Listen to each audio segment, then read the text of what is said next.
Junior instructor information communication technology system മെയിൻ്റെനൻസിന്റെ previous solved questions and answers ആണ്. Question number 1. What are the active devices of first generation computer? Options: A. Vacuum tubes, B. Transistor, C. Integrated circuit, D. Microprocessor. ഏതാണ്?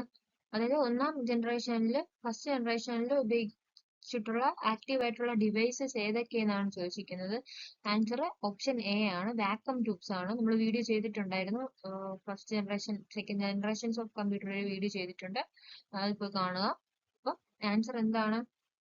Vacuum tubes ആണ്. ഇത് 1946 1959 ആ ഒരു കാലഘട്ടത്തിലാണ് നമ്മൾ ഉപയോഗിച്ചത്. എന്താണ് കമ്പ്യൂട്ടറിൽ നമ്മളെ മെമ്മറിക്കും സർക്യൂട്ട്സിനും ഒക്കെ വേണ്ടിയിട്ട് നമ്മൾ ഉപയോഗിച്ചിരുന്നത് വാക്വം ട്യൂബ്സ് ആണ്. ഇവയുടെ പ്രത്യേകത എന്ന് വെച്ചാൽ ഇത് ലാർജ് ഇൻ സൈസ് ആണ്. അതുപോലെ തന്നെ ഇതിന്റെ ഇത് പുറത്തു വരുന്ന ഹീറ്റ് എന്ന് പറഞ്ഞാൽ വളരെ കൂടുതലാണ്. Which of the following is not a language translator? Assembler, interpreter, compiler, application. എന്താണ് ഓപ്ഷൻസ്? ഓപ്ഷൻ ഡി ആണ്. അസംബ്ലർ എന്താണ്? മെഷീൻ കോഡിലോട്ട് മാറ്റുകയാണ് അസംബ്ലർ ചെയ്യുന്നത്. ഇന്റർപ്രറ്റർ എന്ന് വെച്ചാൽ എന്താണ്? ഹൈ ലെവൽ ലാംഗ്വേജിനെ ട്രാൻസ്ലേറ്റ് ചെയ്ത് എന്താണ്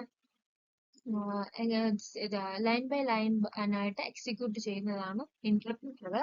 കമ്പൈലർ എന്ന് പറഞ്ഞാൽ എന്താണ്? ഹൈ ലെവൽ ലാംഗ്വേജിനെ എന്താണ് ഫുൾ ആയിട്ട് മെഷീൻ ലാംഗ്വേജ് ആയിട്ട്, അതായത് ലൈൻ ബൈ ലൈൻ അല്ല, ഫുൾ ഓൾ പ്രോഗ്രാമിനെ ഒരുമിച്ച് മെഷീൻ ലാംഗ്വേജിലോട്ട് മാറ്റുന്നതാണ് എന്തോന്ന്? കമ്പൈലർ. ആപ്ലിക്കേഷൻ എന്ന് വെച്ചാൽ ഒരു പ്രത്യേകമായിട്ടുള്ള വർക്ക് ചെയ്യാൻ, അതായത് ടാസ്ക് പെർഫോം ചെയ്യാൻ വേണ്ടിയിട്ട് ഉള്ളൊരു പ്രോഗ്രാമാണ് എന്താണ്? ആപ്ലിക്കേഷൻ. അപ്പൊ ആൻസർ ആപ്ലിക്കേഷൻ ആണ്. ബാക്കി ഈ മൂന്നും അസംബ്ലറും ഇന്റർപ്രറ്ററും കമ്പൈലറും ഒക്കെ എന്താണ്? ട്രാൻസ്ലേറ്റേഴ്സ് ആണ്. അടുത്ത 1 kilobyte is equal to dash bits. എന്താണ്? 1 കിലോ ബിറ്റ് എത്ര ബിറ്റുകൾ എന്നാണ്? 8 into 2^10 ആണ്. 8 into 2^10 ആണ്. സി ആണ് ഓപ്ഷൻസ്. അതായത് എന്താണ്? 1 കിലോ ബൈറ്റ് എന്നത് എത്രയാണ്? 1024 1024 ബൈറ്റുകളാണ്. അതായത് 2^10 ബൈറ്റുകളാണ്. അതായത് ഒരു ബൈറ്റ് എന്ന് വെച്ചാൽ 8 ബിറ്റ് ആണ്. ഒരു ബൈറ്റ് എന്ന് പറയുമ്പോൾ 8 ബിറ്റ് ആണ്. 1 കിലോ ബൈറ്റ് എന്നത് എന്താണ്? 1024 into 8 ബിറ്റ്, അഥവാ എന്താണ്? 8 into 2^10 ബിറ്റ്സ് ആണ്. അടുത്തത് which one of the following is a volatile memory? ഇതിൽ ഏതാണ് volatile memory? ROM, RAM, EPROM, EPROM. എന്താണ് ആൻസർ? റാം ആണ്. റാം ആണ് എന്താണ്? Volatile memory. അതായത് ഒരു ഓളട്ടൈൽ ആയിട്ടുള്ള മെമ്മറിയാണ്. അതായത് ഇതിന് വൈദ്യുതി ഇലക്ട്രിസിറ്റി കണക്ഷൻ പോവുകയാണെങ്കിൽ എന്താണ്? ഇതിലെ ഡാറ്റയൊക്കെ നഷ്ടപ്പെടും. പക്ഷെ റോമും ഇപ്രോമും ഒക്കെ എന്താണ്? നോൺ ഓളട്ടൈൽ മെമ്മറിയാണ്.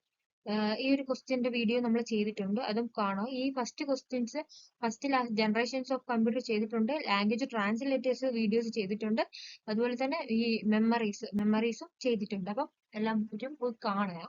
അടുത്ത question, which of the following is an extensions of image file? Image ഫയലിന്റെ എക്സ്റ്റൻഷൻ എന്തെന്നാണ്? എന്താണ്? നമുക്ക് എല്ലാവർക്കും അറിയാം, എന്താണ്? .jpeg ആണ്. നമുക്ക് എല്ലാവർക്കും അറിയാം ഇമേജിന്റെ ഇത് JPEG ആണ്. അപ്പം എന്താണ്? നമുക്ക് നമ്മൾ എന്താണ് ഈ ഒരു ഇമേജസ് കംപ്രസ് ചെയ്യുമ്പോഴത്തേക്കും അതിലുള്ള ഒരു എക്സ്റ്റൻഷൻസ് ആണ്. ഒരു എക്സ്റ്റൻഷൻ ഫയൽ നെയിം എവിടെയാണ്, എന്താണ് എന്നുള്ള ഒരു സംഭവമാണ് എക്സ്റ്റൻഷൻ. അപ്പം ഈ .exe എന്തോന്നാണ്? അതായത് എക്സിക്യൂട്ടബിൾ ഫയൽസ് ആണ്. ആ ഒരു എക്സിക്യൂട്ടബിളിന്റെ എക്സ്റ്റൻഷൻ ആണ് .exe. .text എന്താണ്? .text എന്താണ്? പ്ലെയിൻ ടെക്സ്റ്റ് ഫയലിനെയാണ് .text എന്ന് പറയുന്നത്. .doc എന്ന് വെച്ചാൽ എന്താണ്? വേർഡ് പ്രോസസ്സിംഗിൽ നമ്മൾ ഡോക്യുമെന്റ് ആയിട്ട് സേവ് ചെയ്യൂലേ, ആ ഒരു ഡോക്യുമെന്റിനെയാണ് ഡോട്ട് എന്ന് പറയുന്നത്. അപ്പം ആൻസർ എന്താണ്? .jpg ആണ്. അടുത്ത question, the term pentium relates to operating system, micro processor, hard disk, output device. Answer എന്താണ്? ഓപ്ഷൻ ബി ആണ്. ഓപ്ഷൻ ബി ആണ് ഈ ഒരു പെന്റിയം. പെന്റിയം എന്തുമായിട്ട് ബന്ധപ്പെട്ടിരിക്കുന്ന? മൈക്രോ പ്രോസസർ ആണ്. അതായത് 1993 ഇന്റൽ കോർപ്പറേഷൻ കൊണ്ടുവന്ന ഒരു കൂട്ടം മൈക്രോ പ്രോസസർ ആണ് പെന്റിയം. നമ്മളിപ്പം ഈ സഡൻ ആയിട്ടും നമ്മൾ ഉപയോഗിക്കുന്നത് ഇന്റൽ കോർപ്പറേഷന്റെ മൈക്രോ പ്രോസസ്സേഴ്സ് ആണ്. അപ്പൊ നമ്മൾ സഡൻ ആയിട്ട് ഇപ്പൊ ഈ ജനറേഷനിൽ ഉപയോഗിക്കുന്ന എന്താണ് ഈ ജനറേഷനിൽ ഉപയോഗിക്കുന്ന മൈക്രോ പ്രോസസ്സർ ഏത് ഇന്റൽ കോർപ്പറേഷന്റെ ഏത് ജനറേഷനിലുള്ളതാണോ എന്ന് കമന്റ് ചെയ്യണേ അറിയുന്നുള്ളവര്. അപ്പൊ അടുത്ത question, which of the following is not a flavour of Linux? ലിനക്സിന്റെ ഫ്ലേവർ അല്ലാത്തത് ഏതെന്നാണ്? എന്തൊക്കെയാണ്? Red Hat, Ubuntu, SUSE SUSE അല്ലെങ്കിൽ ഓപ്പൺ സൂസ് എന്ന് പറയാം, ലിനക്സ് ഓപ്പറേറ്റിംഗ് സിസ്റ്റം. അതിൽ ഏതൊക്കെയാണ്? ഇതൊക്കെ എന്താണ്? ഇത് മൂന്നും എന്താണ്? ആദ്യത്തെ ഈ പറഞ്ഞത് മൂന്നും നമുക്കറിയാം എന്താണ്? ലിനക്സിന്റെ ഓപ്പറേറ്റിംഗ് സിസ്റ്റത്തിന്റെ ഡിസ്ട്രിബ്യൂഷൻസ് ആണ്. ഈ റെഡ് ഹാറ്റും ഉബണ്ടു സൂസ് അല്ലെങ്കിൽ ഓപ്പൺ സൂസ് ഒക്കെ എന്താണ്?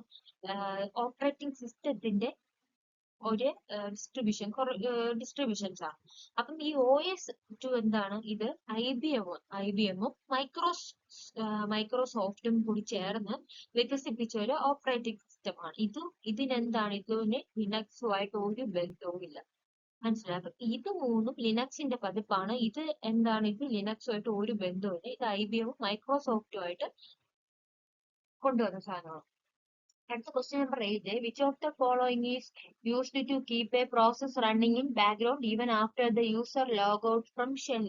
അതായത് എന്താണ്? യൂസർ ഷെല്ലിൽ നിന്ന് ലോഗ് ഔട്ട് ആയതിനു ശേഷവും ഒരു പ്രോസസ്സ് പ്രവർത്തിക്കുന്നുണ്ടെങ്കിൽ അതിന് എന്താണെന്നാണ് പറയുന്നത്? എന്തെന്നാണ് പറയുന്നത്? നോ ഹബ് എന്നാണ് പറയുന്നത്. നോ ഹബ് എന്നാണ് പറയുന്നത്. അതായത് യുണിക്സ്, ലിനക്സ് പോലുള്ള സിസ്റ്റത്തിലൊക്കെ എന്താണ്? ഒരു യൂസർ ലോഗ് ഔട്ട് ചെയ്യുമ്പോൾ എന്താണ്? ലോഗ് ഔട്ട് ചെയ്യുമ്പോഴത്തേക്കും അല്ലെങ്കിൽ സൈനപ്പ് ചെയ്യുമ്പോഴത്തേക്കും എന്താണ്? ഹാങ് സൈനപ്പോ എന്ന് പറയും. സൈനപ്പ് ചെയ്യുമ്പോഴത്തേക്കും അതിന്റെ സിഗ്നലിനെയും സിഗ്നലിനെ നഷ്ടപ്പെടുത്തിക്കൊണ്ട് ഈ പ്രോസസ്സ് മുന്നോട്ട് നടക്കും. അതിന് വേണ്ടിയിട്ട് ഉപയോഗിക്കുന്ന, മുന്നോട്ട് നടത്താൻ വേണ്ടിയിട്ട് ഉപയോഗിക്കുന്ന ഒരു കമന്റ് ആണ് നോ ഹബ്. ഓക്കെ, അപ്പൊ ആൻസർ നോ ഹബ് ആണ്. അടുത്ത 9ാമത്തെ question, on successful execution, forth returns dash to parent process. 0, 1 child process ID, parent ID. എന്താണ്? ഓപ്ഷൻ സി ആണ് ഇതിന്റെ ഒരു ഇത്. അതായത് ഫോർകോഫ് എന്ന് പറയുന്ന ഒരു പാരന്റ് പ്രോസസ്സ് എന്താണ് കൊടുക്കുന്നത്? പാരന്റിൽ നിന്നും ചൈൽഡ് പ്രോസസ് ID ആണ് കൊടുക്കുന്നത്. അപ്പം ഫോർകോഫ് എന്ന് പറയുന്ന ഒരു സിസ്റ്റം കോളാണ്. ഇത് പാരന്റ് പ്രോസസ്സിൽ നിന്നും പുതിയൊരു ചൈൽഡ് പ്രോസസ്സ് കൊണ്ടുവരും. അപ്പം എന്താണ്?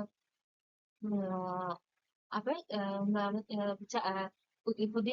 പുതിയതായിട്ട് ഒരെണ്ണം എന്താണ്? പുതിയതായിട്ട് ഒരു പ്രോസസ് ID കൊണ്ടുവരുമ്പോൾ അതിനെയാണ് നമുക്ക് പാരന്റ് പ്രോസസ്സ് എന്ന് പറയാം. പാരന്റ് പ്രോസസ്സിൽ നിന്നും വരുന്നതിനെ ചൈൽഡ് പ്രോസസ് എന്ന് പറയാം. ചൈൽഡ് പ്രോസസ്സിൽ നിന്നും പോകുന്നതിന് 0 എന്ന് പറയും. ഇതാണ് ഇതിന്റെ ഡീറ്റെയിൽഡ് വീഡിയോ ചെയ്തിട്ടില്ല. ഇത് ഫങ്ഷൻ കോളിൽ വരുന്ന ഒരു സംഭവമാണ്. അപ്പം നമുക്ക് നോക്കാം. സിസ്റ്റം കോൾ, ഫങ്ഷൻ കോളിൽ വരുന്നതാണ്. ജസ്റ്റ് പറഞ്ഞു പോയിട്ടേ ഉള്ളൂ. ഇതിന്റെ വീഡിയോ കണ്ടു നോക്കാം. ജസ്റ്റ് ഞാൻ പറഞ്ഞു പോയതുപോലെയാണ് തോന്നുന്നത്. അപ്പം നമുക്ക് നോക്കാം. അടുത്ത 10ാമത്തെ question, which of the following is used to display the content of a file in octal format? Octal ഫോർമാറ്റിൽ എന്താണ്? OD ആണ് ആൻസർ. അതായത് ഒക്ടൽ ഡംപ് എന്നാണ് പറയുന്നത്. എന്താണ് ഈ OD എന്ന് വെച്ചാൽ എന്തോന്നാണ്? Octal dump.